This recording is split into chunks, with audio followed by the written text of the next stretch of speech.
In this video, I am going to show you how to fix the Cloudflare verification loop issue step by step. If you keep seeing the checking your browser message over and over again and cannot access a website, do not worry because this is a common problem and it is usually easy to fix. First, clear your browser cache and cookies. Open your browser settings, find privacy and security, then clear browsing data. Make sure cookies and cached images are selected. After that, restart your browser and try accessing the website again. If that does not work, disable any browser extensions, especially ad blockers or privacy tools, because they can interfere with Cloudflare verification. Next, check your browser settings and make sure JavaScript and cookies are enabled.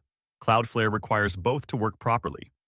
You should also try using a different browser or switching to incognito mode to see if the issue is browser-specific.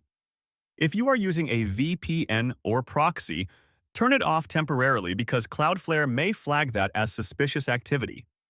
Finally, if the problem still continues, restart your router to refresh your IP address and check your system date and time to make sure they are correct. You can also try flushing your DNS or switching to a public DNS service. If none of these steps work, the issue might be on the website side, so you may need to wait or contact the site owner for help.